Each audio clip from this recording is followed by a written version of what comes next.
There are some good dials out there, some really good dials, and there are some exceptional dials as well. But there's only one dial that can be called the best, and it's this, the Grand Seiko SBGA211.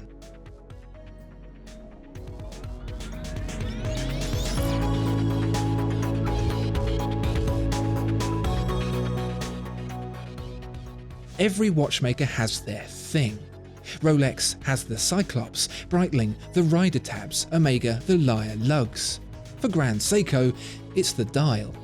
This often overlooked canvas is one that the artisans at Grand Seiko's Shinshu Watch Studio put to frequent and excellent use, demonstrating capabilities seen rarely, if at all, by other watch manufacturers. But before we delve deeper into what makes this particular dial the best, let's take a look at the rest of the SBGA211 first, because it's only polite to get to know it a little better before we get all up close and personal with it.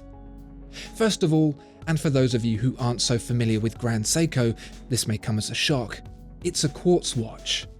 Ugh, spit, you may say, shaking your fist at the screen. Why are you doing that? This isn't live, you know. But hold on a second and hear me out on this one, because this isn't any ordinary quartz watch. Grand Seiko does make more traditional quartz watches, but at the risk of upsetting you even further, let's pretend they don't for now. Baby steps. So, although the SBGA211 may have a quartz crystal lurking around inside, it doesn't have a battery. Wait, what? How can a quartz crystal, which provides a reference for time by vibrating when it has a current put through it, be of any use without a battery? That's because Grand Seiko uses a traditional mainspring to generate a charge instead, like a dynamo on a bike light, a reference that probably won't make much sense to anyone younger than 30. It's like this.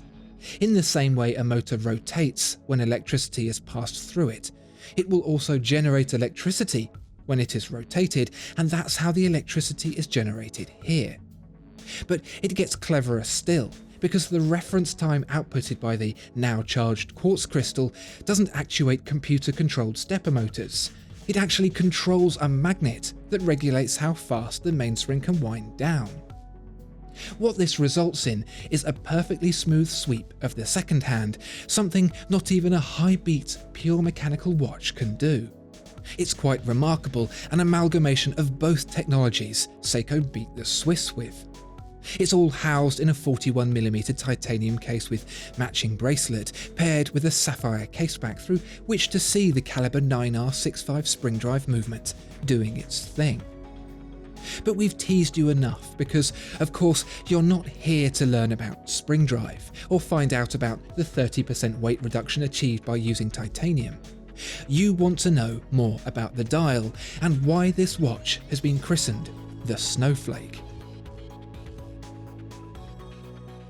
This watch isn't overly sensitive to criticism or afraid of the big wide world or anything like that.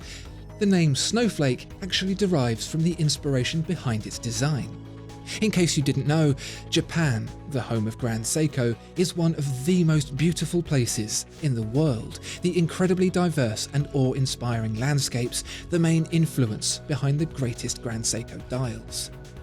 This one, on the SBGA211, draws from the view out of the windows of the Shinshu Watch Studio, a mountainous region where the air gets so cold the falling snow forms into fine, granular flakes. When the snow piles up, it builds into sparkling drifts that constantly move with the wind, shifting peaks that never stay still and never repeat. The artists at the studio wanted to replicate this natural phenomenon as faithfully as they could in the creation of the Snowflake dial, from the disorderly arrangement of the drifts to the translucency and sparkle of the snow itself.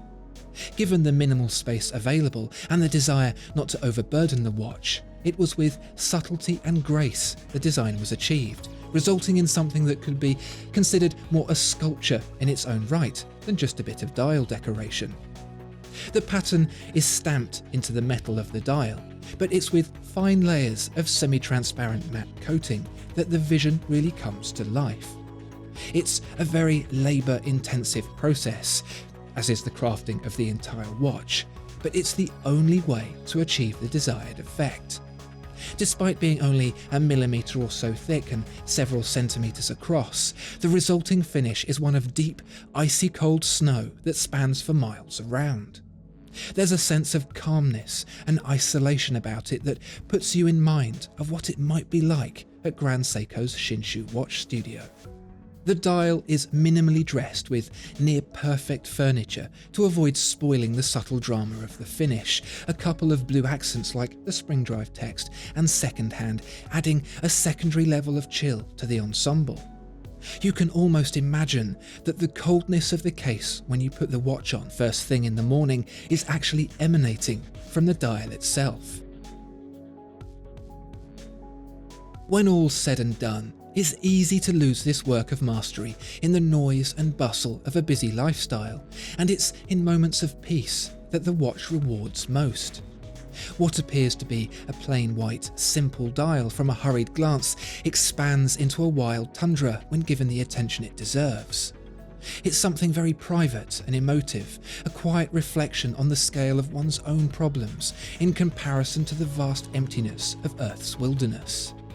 Watching the second hand glide so smoothly over this glorious expanse can be a touching reminder to appreciate the finite time we do have, and not let it slip by unnoticed.